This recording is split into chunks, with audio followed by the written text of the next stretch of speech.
Assalamualaikum warahmatullahi wabarakatuh. Perkenalkan, nama saya Afifah Amalina Rahmani Harhab, NPM 18008260102. Di sini saya akan menjelaskan seperti yang udah ada di topik, yaitu urtikaria. Gimana sih gejala tandanya urtikaria? Apa sih penyebabnya? Apa sih urtikaria sebenarnya? Dan saya akan menjelaskan sedikit singkat tentang patofisiologinya sampai edukasinya. Kemudian yang pertama saya akan menjelaskan urtikaria, di mana urtikaria ini terlebih dahulu adalah biduran atau adanya kondisi kulit kita itu memiliki kayak ruam yang seperti benjol-benjol, dan biasanya urtikaria ini lebih cenderung letaknya itu ada di tangan, kaki, dan di leher kita. Dan biasanya urtikaria ini disebabkan oleh adanya reaksi alergi, di mana reaksi alergi itu contohnya seperti ada alergi makanan. Kalau alergi makanan biasanya kayak ada ikan, terus ada kayak alergi kacang-kacangan, dan lain sebagainya.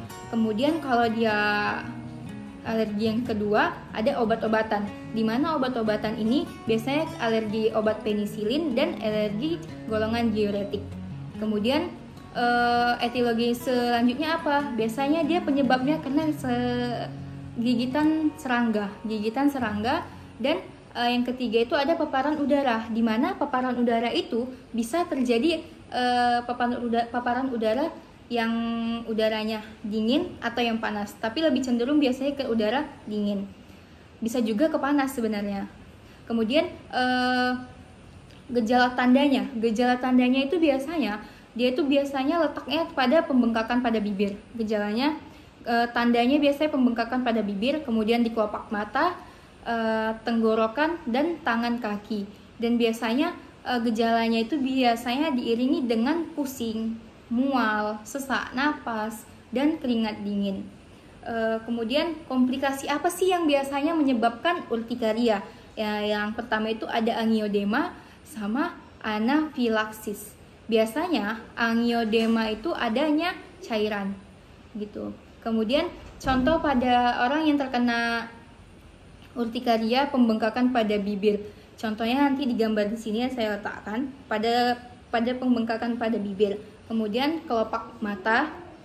Lanjut, biasanya orang yang terkena urtikaria itu biduran atau disebut biduran. Biasanya gambarnya seperti yang ada di sini.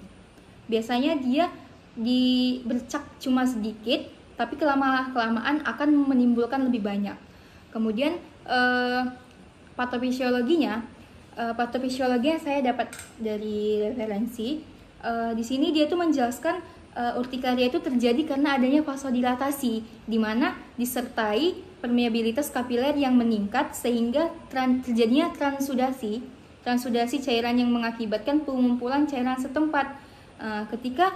Ketika terjadi pengumpulan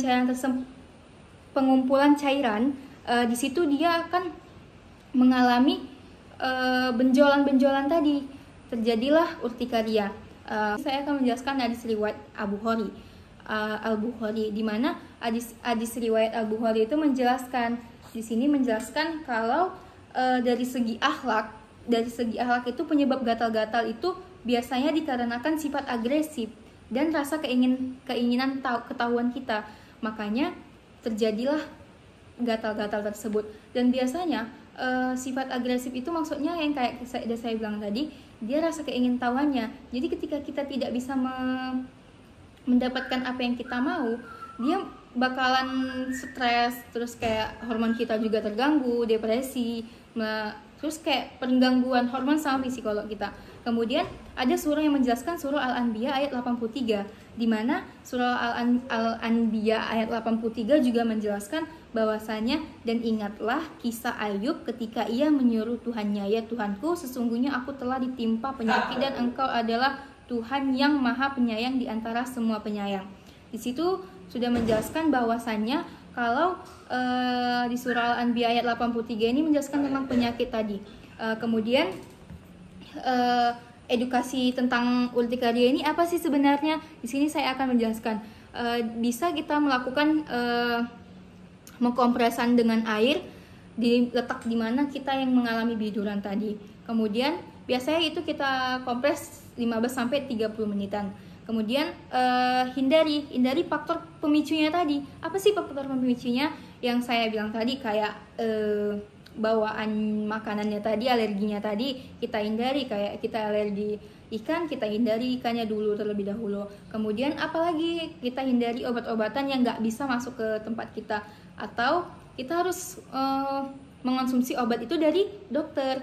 Kemudian hindari faktor pencetusnya yang lain itu seperti gigitan serangga tadi, sengatan serangga. Kita jangan pernah ke tempat yang menggigit kita. Kita jangan pernah ke situ lagi, atau kita harus pakai pengaman.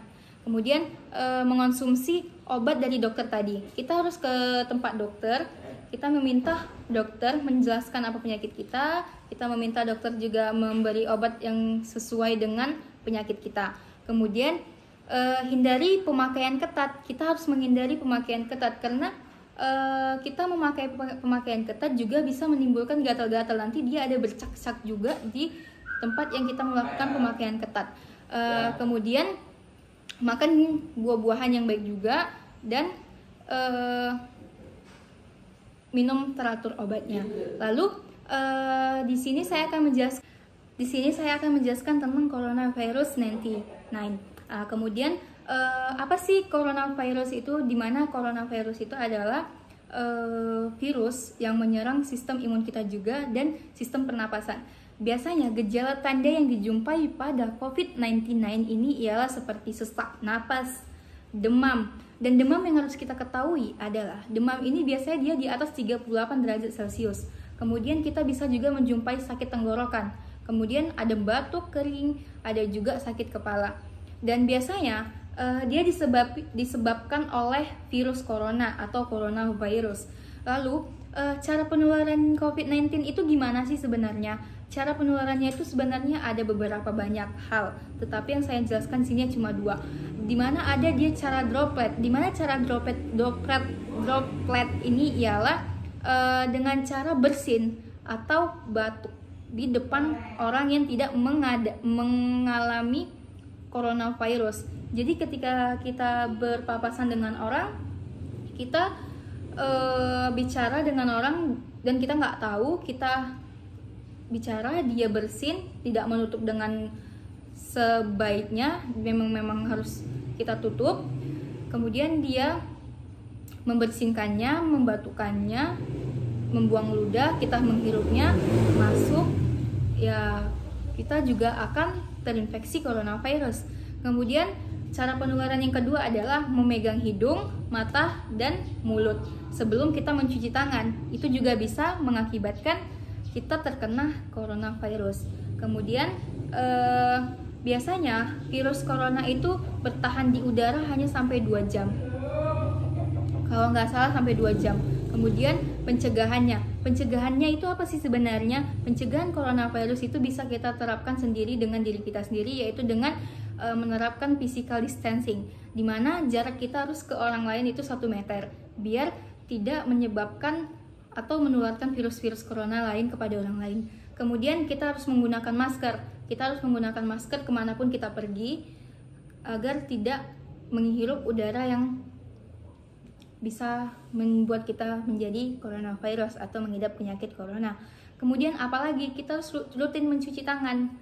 Kita harus rutin mencuci tangan 7 langkah, baik itu mau makan, keluar dari rumah, kita masuk ke rumah harus cuci tangan. Kemudian kita meningkatkan daya tahan imun kita. Lebih baiknya meningkatkan daya tahan imun itu ketika jam 10 sampai jam 11 siang. Lalu kita menutup hidung atau menutup